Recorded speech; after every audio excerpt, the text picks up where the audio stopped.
Shalom. Once again, all praises, honor, and glory unto Yahweh, Ba'asham Yahawashai, Ba'asham Racha. Double honors to the elders and the apostles of the great millstone who rule well, pushing this 100% truth of the gospel, waking up and sealing the elect of the nation of Israel through the spirit and power of Yahweh, Ba'asham Yahawashai. And salutations to all you sincere actions that are pushing this gospel in all righteousness and in all sincerity, risking your lives and your freedom to do so. Once again, that the Hebrew Israelites coming in week in and week out to bring out this 100% truth of the gospel to the spirit and power of Yahweh Hashem. Today is, let me get that right. As I was saying, today is 28th of October 2023. We hope that all the prophecies will come to pass. It's fine anyway.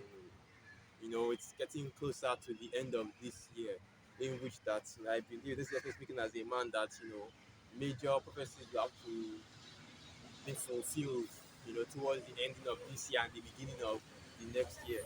And we already know what the next major prophecy is, which is the MOTB. It's something that we still have to be constantly talking about because we are about to come into those times in which this mark will be pushed on the earth, right? To be mandated throughout the whole world. So let me get this precept, and let's go to that in the book of Revelation. Because right now, what you have is, and I should talk about that as well before I even go into this MOTV. I should talk about that as well. That's right now they have Esau Edom, on the YouTube, basically censoring, right, and taking down different content and different channels. And that's the reason why if this woman Cynthia G, that's always talking bad about Jake men, specifically the Southern Kingdom men, right? If you know her, you know that her channel got taken down recently, and the reason for that is because of the YouTube censorship, right? That's what happens when Esau is just indiscriminately, flagging channels and canceling and taking down these channels, and because ultimately what they are actually targeting, or who they are actually targeting, is the men of the Lord, right? But you have all these channels that get caught in the crossfire, and due to their new community guidelines, her channel was completely deleted off the YouTube, and that shows you right there that the men of the Lord are still, for the most part, our ministry, the prophesying, right, is still needed because out of everything, for the most part, most of the, of course, some of the elders got their channels struck, so they are so their channels are on a suspension, but no elder for now, right? They really want to jinx it, but no elder has gotten their channel deleted yet, because ultimately the ministry of the men of the Lord is still required, but you still have Esau Edom doing little things in order to try to censor this truth. So this is the book of Revelation 12, right? And this is the book of Revelation 12, verse 12. Therefore rejoice, ye heavens, and ye that dwell in them. Woe to the inhabitants of the earth and of the sea, for the devil is come down unto you, having great wrath, because he knoweth that he hath but a short time. Right, so Esau Edom is already preparing for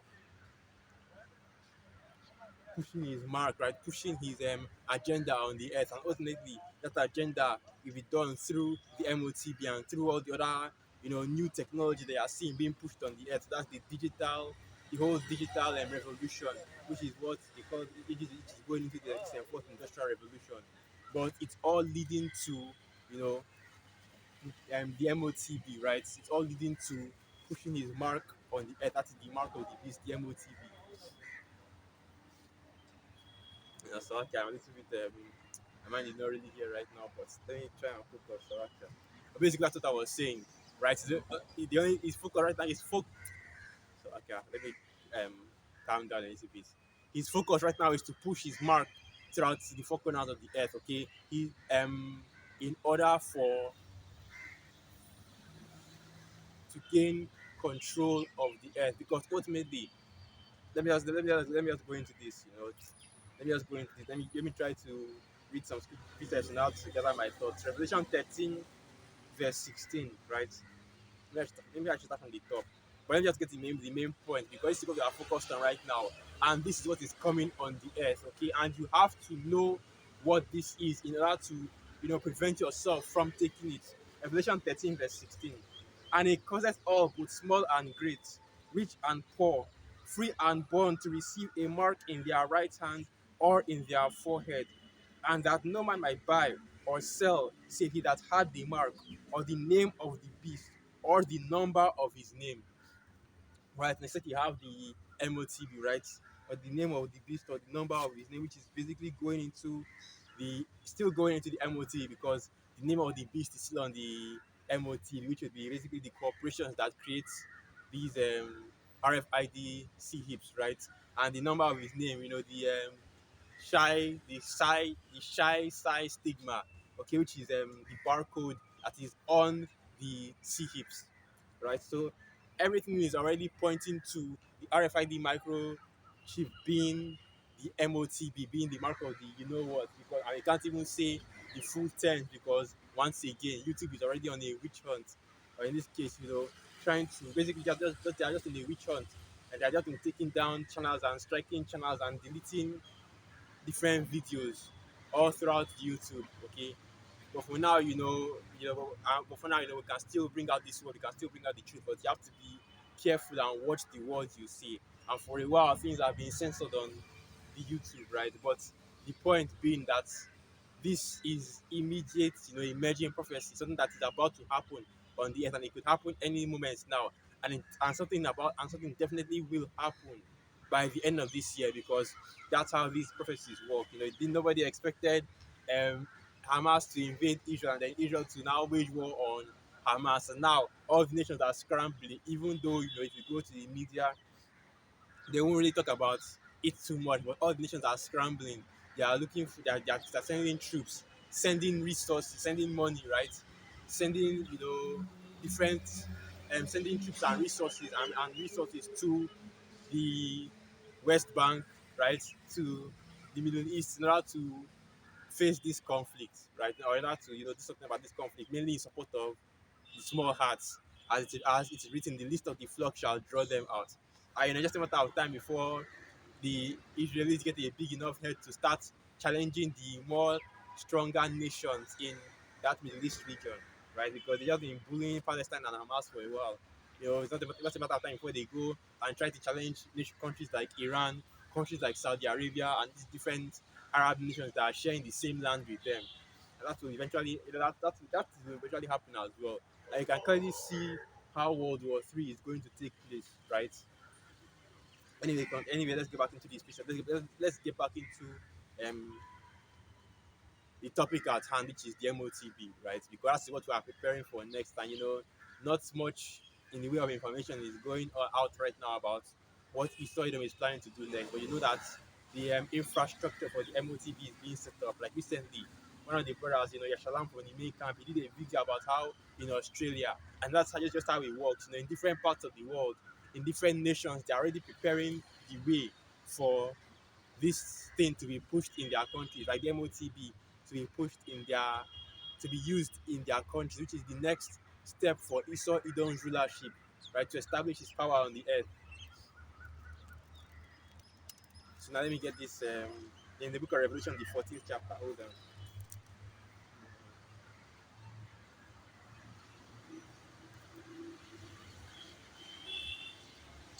Okay, no, not that yeah, no, Revelation 14.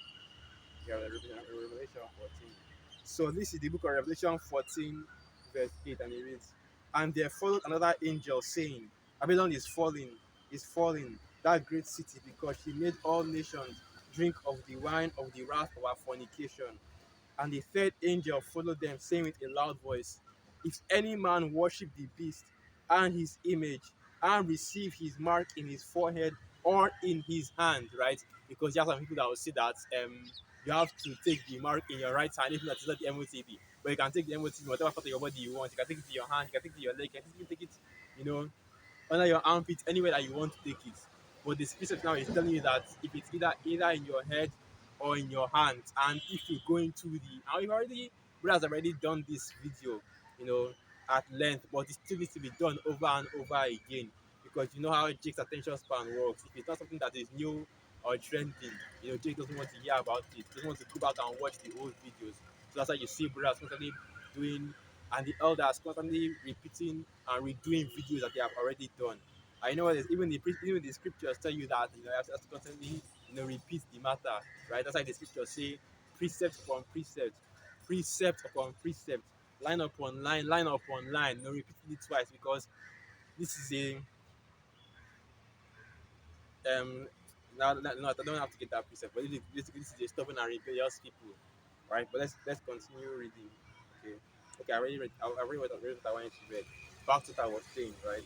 That if they receive the mark in their hands, okay, whichever hand they want to receive, whichever hand they can receive it, whether left or right, and in their forehead as well. And that is actually two different technologies that do the same thing. It's still the same RFID microchip technology because it's still going to have a integrated RFID chip in it. Basically, the chip itself is the MOTB, right? um, the chip itself is the MOTB. The chip itself is the MOTB, the implantable RFID microchip. Like before, people start saying, "Oh well, it's the," and these are arguments that you've already heard before from these different camps that can't see what the C hip is. Oh, it's the what they call it, what they call that stuff. It's the credit card, the chip on the credit card, the MOTB. But of course, it's not. It has to be implanted into your body. That's why we say um, that's why we say RFID implantable microchip because it has to be the one that is implanted into your body. It has to go into your body. You have to receive it, right? Receive the mark. And basically, what that mark is going into is what basically what that mark means is charagma, right? If you go into it in the Greek, and what the charagma is the delivery system, like not an orb, but more like a what they call that stuff again, chisel, which is basically describing the needle that is used to inject the MOTB. But the actual mark of the beast is actually the so okay. I said actual type, but the actual mark is the RFID implantable microchip. So that you take it in your hands or you take it in your head in the form of the neural link technology or any of the other brain integration technologies that Esau Edom is developing, right? That is the MOTB. And you can't even act as if nobody is taking that because you have different people all over the world. In Sweden, you have thousands of, and it's Sweden is a small country, man. Let me see the population of Sweden just to show you because when you say thousands of people, you are thinking, oh, it's just a couple of thousand, right? But a country like Sweden, a nation like Sweden, is a nation like Sweden is actually a very small country. Okay, let me see if I can get that. Sweden population.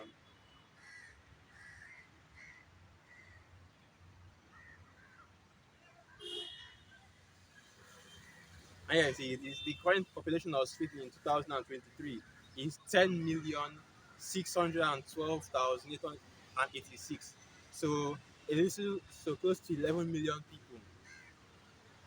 They are close to 11 million people.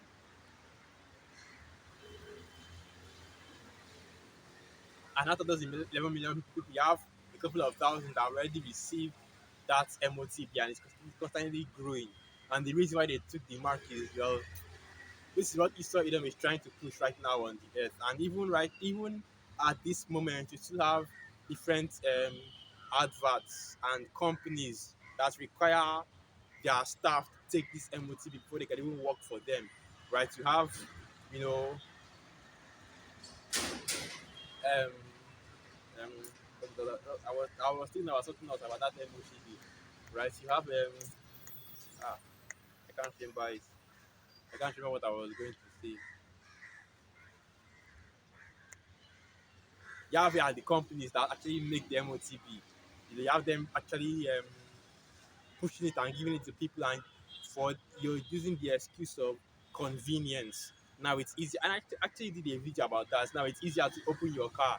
Now it's easier to buy groceries, right? Contactless payment, which is another form of gradualism that Esau Edom is using to get people used to the MOTB. Like you can just pay with your hand, this type of the hand, whether it is you use your phone, whether you use a RFID band, okay, the bracelet, there's a bracelet that you wear, whether you use your fingerprint. Ultimately, Father use your fingerprint, and all this is being done to set up Esau Edom's rulership, to establish and set up Esau Edom's rulership on the earth. Let me get that precept.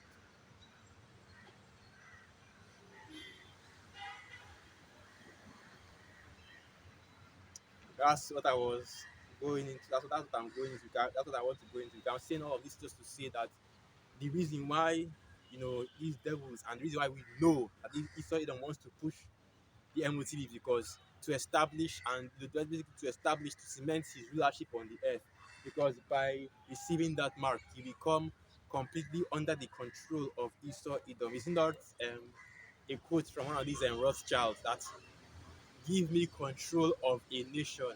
Alright, it's like I give me control of a nation's money and I cannot who root over it, right? And through this RFID implantable microchip, Esau Edom will have control of all the currencies of the world, even final better control than he already has, with the Federal Reserves. Let me see. Um, yeah, enterprise.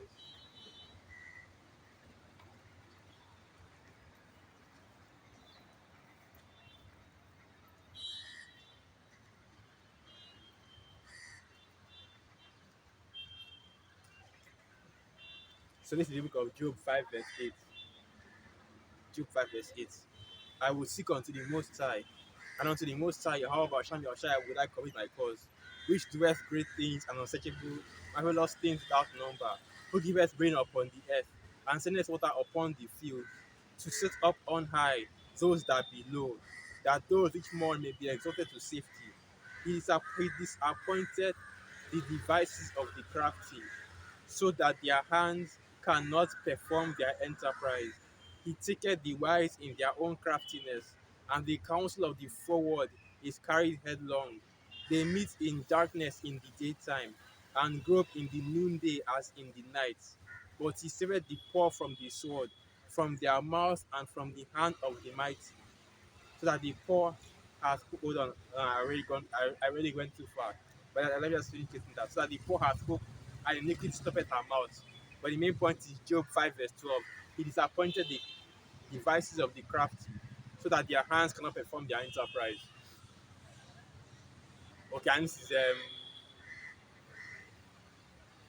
Esau Edom. Ultimately, this is Esau Edom because you know that whatever plans that Esau Edom has for the earth, whether it's the MOTB, total control and rulership of all the nations, that it will not succeed because the Most High, Yahweh Hashem Yahushua, will come, the Most High, Allah Yahweh will disappoint the devices of the crafty. Now, I don't know why I can't find the best word to use there. But the Most High will destroy will disappoint the devices of the crafty, right? So that their hands cannot perform their enterprise as it's written, as it is written. And this is what Esau Edom is planning to do: push that MOTB on the earth, cause and cause, which basically is mandating, forcing all the people to receive that mark at the threat of, well, how these devils operate, imprisonment, actual death, and things of that nature, right? So let me go back into it. That should be Revelation 16.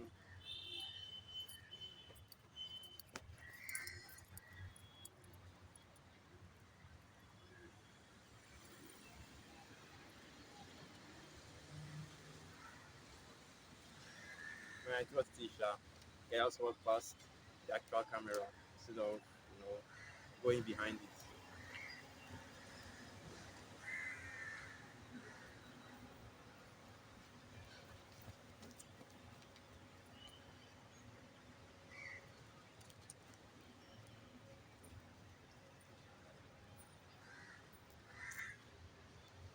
I can't find that. The piece that I wanted to read. Let me look for it.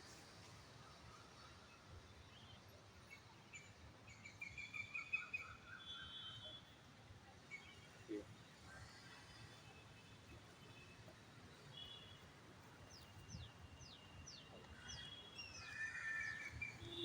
Revelation 16 verse. Okay. Revelation 16 verse 1. And I heard a great voice out of the temple saying unto the seven angels, Go your ways, and pour out the vials of the wrath of the Most High Yahweh Basham Yahushua upon the earth. And the first went and poured out his vial upon the earth, and there fell a noisome and grievous sore upon the men which had the mark of the beast, and upon them which worshipped his image. Okay, yes, and basically this is the reason why we see, this is the reason why the elders, the apostles, and all the men that are in the truth, the brothers say that you should not take the MOTB, right? Because it is already according to the scripture, you shouldn't take the MOTB because this is the then. Yeah, I'm just trying to figure out the best way to put this. It's going off, and you can't repent from taking it, okay? Because once you do, it is the same as swearing, loyalty to Esau Edom, which is why the scriptures always say, "Him that receiveth the mark and worship the beast, the image of the beast." And I just read that worship the image of the beast, because by receiving that mark, what you're doing is you're worshiping the image of the beast, and the image of the beast is the wine, the ways of Babylon the Great. The whole the ways of Babylon the Great, the ways of this kingdom, which is going back to the practices of the Roman Empire, which ultimately goes back to paganism as well. Okay, or idolatry. All that means they are worshiping Esau Edom, because Esau Edom is the image of the beast. Okay, what that means, they are worshiping Esau Edom. So as Israelites, because this message is really only to our people, the Israelites, as the so-called Negroes, Latinos, and Native American Indians, you should not receive this mark, right? That's like I cannot receive, but you should not take the MOTB, because by taking the MOTB, that's you bowing yourself down to Esau Edom and worshiping these devils. That's what it ultimately represents.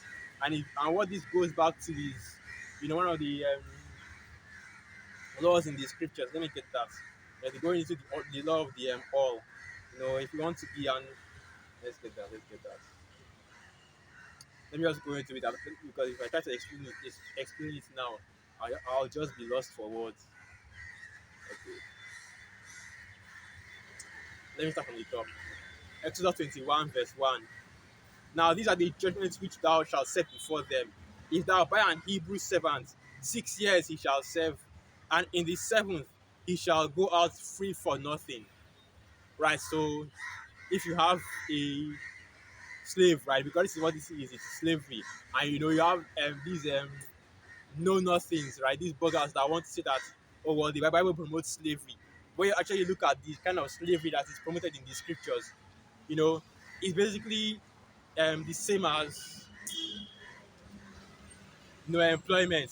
Because at the end of the day, you know what the scriptures say? If you put out your slave's eye, they have to give me his freedom.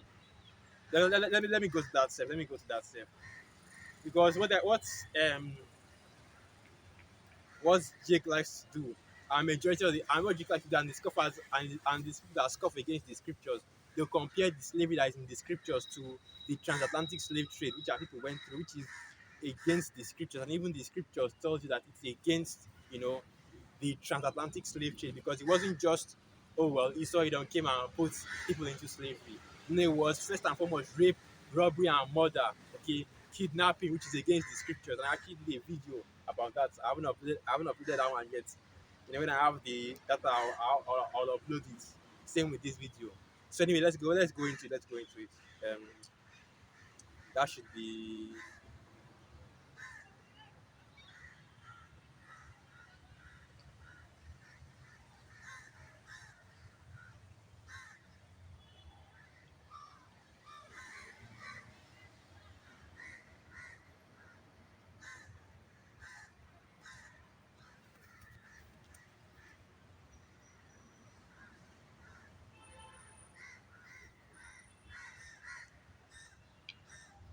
Let's start from here. Exodus 21, verse 16. And he that stealeth a man and selleth him, or if he be found in his hand, he shall surely be put to death. And he that curseth his father or his mother shall surely be put to death.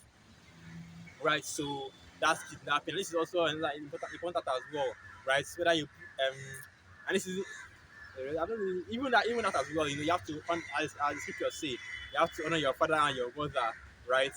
But even you know, cursing, which of course is different from the curse words that we use, you know, currently right now in this kingdom. But even using those curse words against your parents is going off, man. You know, you can't even imagine saying that kind of thing to, because that's the same as, you know, cursing out the Most High Yahweh Hashem Yahushai, right? Because your father on earth, right, is the same as the Most High Yahweh Hashem Yahushai, which is your heavenly Father. But anyway, there's a similarity. Let me not say it's the same, but there is a similarity in terms of parent. You know, I don't really know how to explain this. Let me just drop it. Oh, so okay. What I was trying to say is that, you know, in terms of similarity, it's a similar thing because your father has that rule over you when you're still a child, of course. The same way the Most High Yahweh Hashem Yahweh has that rule over our people. Okay, so there's a similarity there. So causing the authority that so causing your father on earth is causing the authority that the Most High Yahweh Hashem Yahweh has given you on earth, right? That's the same as you're cursing out your father, or even putting a curse on your father. The same as putting a curse on the leadership that you have in this truth, right? The leadership of this truth. And it's also the same as putting a curse on the Most High, Yahweh Hashem Yahushai. Because all these things are related to each other. It is based on authority and the hierarchy that we have in the world, and also spiritually as well. Because at the end of the day, even in this world that we are in right now, you know, the Most High Yahweh Hashem Yahushai is still on the top, right? Then Allah Yahweh Shai, then the man, then the woman and the children. And what does that tell you? That going up the ladder, at some point you will eventually meet your father. Okay, let's go. You know what? You know what? Hold on. Let me get that preset. Let me get that preset. Let me get that preset. Let me not leave without bringing this out. First Corinthians 11, verse 3. But I would have you know that the head of every man is Hamashiach, and the head of the woman is the man, and the head of Hamashiach is the most high Yahweh Hashem Yahushai. Right, and that is the hierarchy right there. You know, it's the Most High Yahweh, His Son Yahweh Shai, the man, and then the woman and the children. Because the woman and the children is under the man. That is just the order. Okay, you can't even deny that. So, yeah, let's continue reading. Let's continue reading. I don't want to stay too long on this one topic. You know, this is just a little bit of self, this thing. You know, self rebuke because of the things I'm going through right now. But Exodus 21 verse 18. And if men strive together, and one smite another with a stone, or with his fist, and he die not, but keepeth his bed, if he rise again and walk abroad upon his staff, then shall he that smote him be quit. Only he shall pay for the loss of his time, and shall cause him to be thoroughly healed. And if a man smite his servant or his maid with a rod, and he die under his hand, he shall surely be punished. He shall be surely punished. Right? And Esau Edom could hang and lynch Jake for no reason. Okay? Back during the transatlantic slave trade, you know, they could brand our people for no reason. They could do whatever they wanted with our people's lives during the transatlantic slave trade, and there was no crime that was brought upon them even after, you know, slavery. Okay, Esau Edom could still put our people to still lynch Jake, right? That was during the Jim Crow era. Even up to now, you still have it happening to a smaller degree. But the point still remains is that the life of our people is still under the hand of Esau Edom because they are still in our captivity. And the captivity that we're under is, you know, is not the same as what is in the scriptures. Because then you see that no matter what kind of slave it is,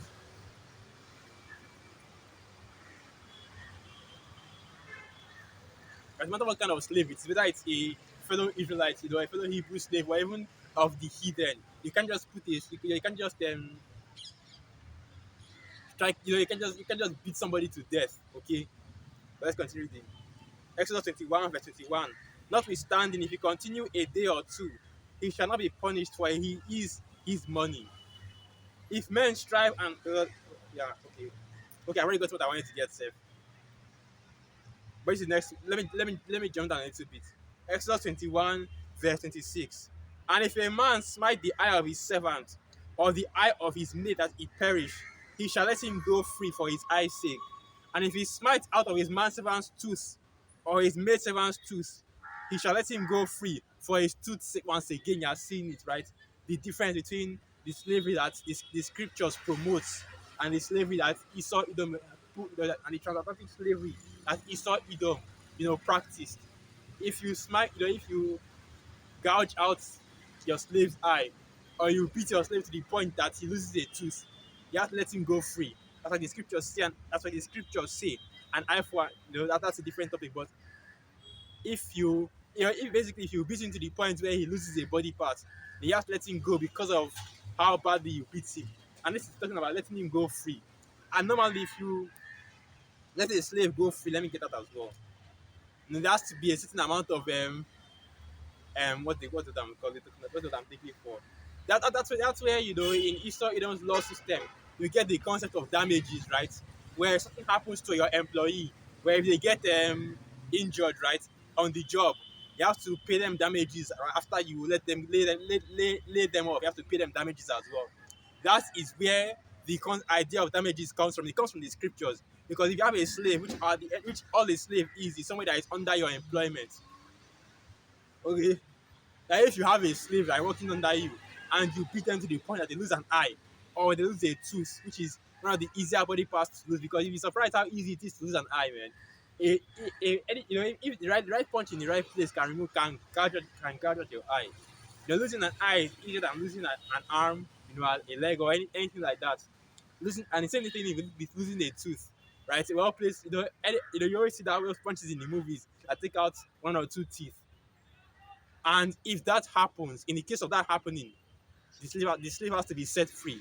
And not just, oh, when you are free to go, you just kick them out and let them go their way. You have to pay damages, right? Reparation, let not use that word. That's a buzzword right now. But you have to pay damages, okay, for the eye that the slave lost, or the tooth that the slave lost, or whatever body part the slave lost, that what the slave incurred while under your employment. Because at the end of the day, even though they are under you, right, they are slaves, you bought them with money, you own them, they still have human rights. This is the thing about the scriptures right here. And this shows you just how wicked Esau Edom is, because this is what the scriptures say. And these devils used the scriptures, if you know about the slave Bible, how to push their ideology that, oh, they can put people in slavery because the scriptures does promote slavery, and the scriptures do promote slavery. But let's be clear, okay, and let's make sure that it is understood the type of slavery that the scriptures is talking about before you say, oh well, the scriptures promote slavery, and because you are brain dead, right? All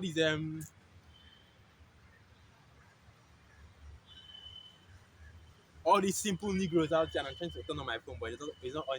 But all these simple Negroes out there that don't even know anything, and that the only slavery they know is the transatlantic slave trade, right? They don't know how many nations and how many peoples have gone into slavery and how many times our people have been put into captivity. They don't even know about the Arab slave trade, in which Ishmael, right? Okay, I got a little itchy there. But in which Ishmael was selling our people into slavery as well, and also sold our people to Esau. They don't know about the Hamites. The Hamites putting our people in captivity as well. That's the Ethiopians back. That was the Ethiopians. All these different Hamitic nations. The Zulus, which of course for the most part the Zulus were Hamites, but you had a lot of Jakes. You had some Jakes among the Zulus. Even to now, you still have Jakes among the Zulus, right? This is why I was trying not to mention them. Even had Jake putting other Jakes in captivity, okay, with the that woman king country. I forgot what the name of the nation is, right? I forgot what the name of the nation is. Because back in the ancient world, slavery was a common thing, right? And that's what slavery was a common thing. Even among Jakes, the Jakes that were put into captivity, even they had slaves as well. And those were the first batch of slaves that were sent to Babylon the Great, right? The slaves that were in West Africa during that time. I forgot what they call. We have a name for them in Igbo, and there's still different tribes of them today, Osu or Eso, something like that. You know, And those are the first batch of slaves that were sent to Babylon the Great. And if you had that status of being, that was basically a caste system. Now I started going into this history. Well, yeah, it's basically a caste system. And if you had that status of being one of them, Esu, and what is the name that they give them in Igbo? This is old stuff right here. That's it. That was it. Anyway, if you had that status, right, that means that means that you are basically they give you that second class citizen status, and you couldn't marry anybody that was you could only intermarry among yourselves. You could only marry another person that was, you know, of that status, right? I can't really explain this to you very well because, but basically you can't marry anybody that is free. You have to marry somebody that is also and I forgot the name that they give these people. Let me Google it very quickly. Let me Google it real. Let me Google it first. I'll make sure that I'm using the correct name.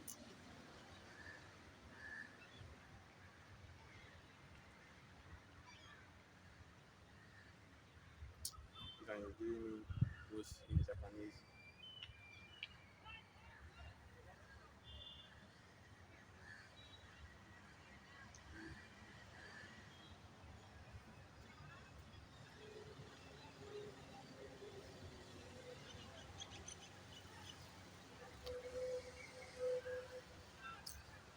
I can't find it because anything that I'm giving right now, they're just giving you, people being put in captivity. And really that shows you that, the transatlantic slavery at the end of the day is that was the worst form of slavery that was on the earth. And it's still the most, well-known form of slavery on the earth because that was something that happened for 400 years.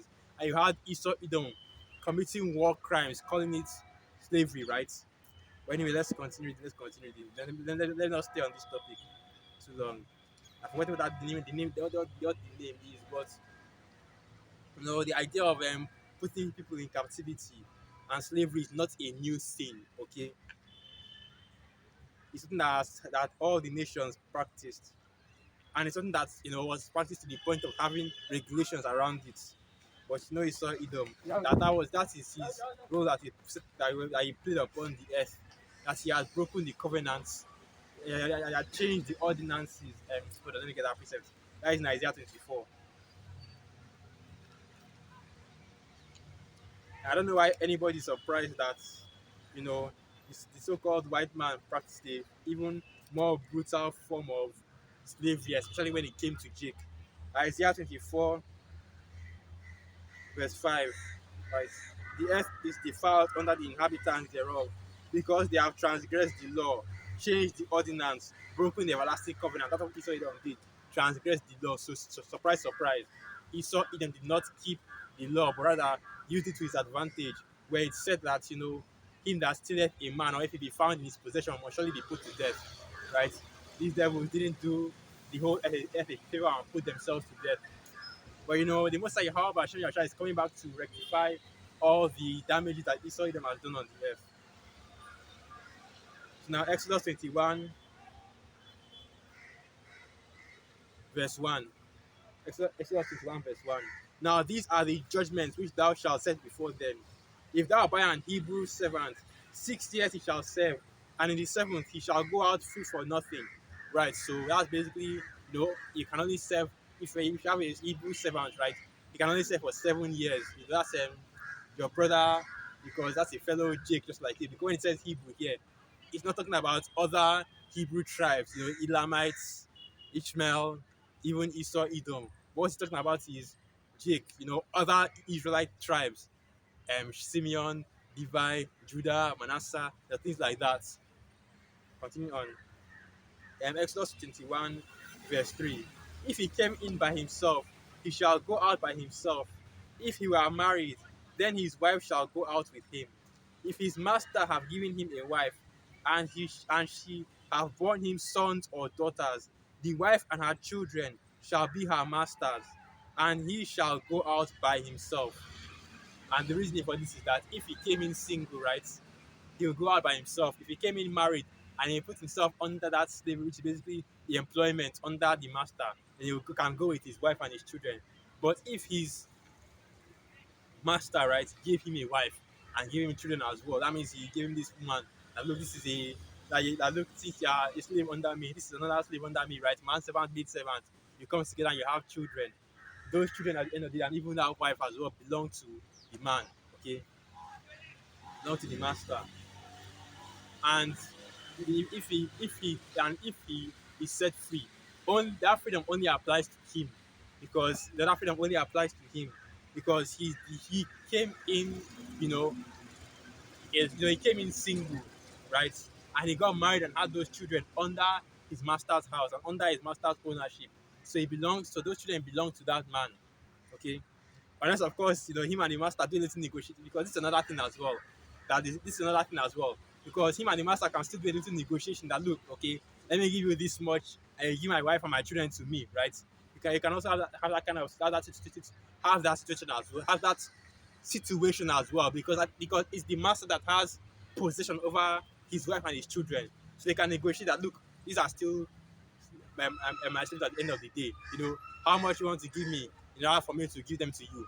Or even if you just say that, look, okay, let me just give them to you for free, because yeah, a servant, you've been doing me good. You help me a lot and you increase, and you help me a lot during the time that you are under me. You can have that situation as well. Doesn't just have to be that, oh, well, you can go free, but there is no way that your wife and your children that you had while you are still that you had while you are still a servant under me can't go with you, right? The master can you and the master and the servant can still negotiate something that they can do in order for the man to get his wife, in order for the man to get his children, right? Let's continue reading. Exodus 21, verse 5. And if the servant shall plainly say, I love my master, my wife, and my children, I will not go out free. And his master shall bring him unto the judges, and he shall bring him to the door, or unto the doorpost, and his master shall bore his ears through it and all, and he shall serve him forever. So if he now decides that, okay, I don't really want to leave my master, I don't want to leave my wife or my children as well, let me stay under you. Let me stay under you, because I love to serve under you, because you also had situations like that as well. We had a servant, that basically, you're when you're under him, you realize that, working under this guy has more benefits than going out on your own. So let me just continue working under him and building up his house and that kind of thing, because you still get your own benefits. Because even during the ancient world, servants had their own houses, right? They had their own lands, their own farmlands, their own cattle, their own flock, and everything.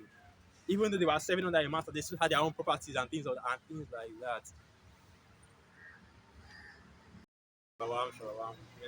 I think I forgot to record the video properly. But anyway, let me. I guess it's just a sign I have to finish up. All right, so let me just round it up. And basically, what I'm trying to say with this is that, this is an example of what the MOTB is, because that's what I was just going into. How to go through all these hoops just to get to this point right here. But we can't just skip past some parts of the scriptures just because we want to explain one thing. Because you can't just skip past some parts of the scriptures and some important doctrines and things to know because you want to explain one thing and you want to get through it quick. And basically, what I'm saying is that there is, that all represents eternal servitude, and that's the same thing as this MOTB. Once you receive that Esau Edom's mark, right? Right in your right hand or on your forehead. It's the same as receiving that all, to represent eternal servitude. Now, there is a difference between the all that you receive in the ancient world to represent servitude to one man, okay, and what the mark that Edom is going to give you. Because with that mark comes worshipping the image of the beast, which is the image of Esau Edom, which is their system, right? The system of Esau Edom. Because when you receive that mark, man, you are basically giving yourself over to this system. You are completely dependent on Esau Edom for everything. He becomes your God, right? You become dependent on Esau Edom for everything. The daily bread, the clothes, everything that you have by receiving that, by taking the MOTB. Because now Esau Edom has complete control over your life, right? And Esau Edom once he shuts off the MOTB, basically the same as shutting off your life, right? And that's the reason why, receiving this mark is considering worshiping the beast. That's the reason why taking the MOTB is considered worshiping the beast and his image, right? So with that, I'll end the video right here once again. All praises honor and glory unto Yahweh, Ba'asham Yahawashai, Ba'asham Rakak Wadash, Wa Abad Babal. Shalom.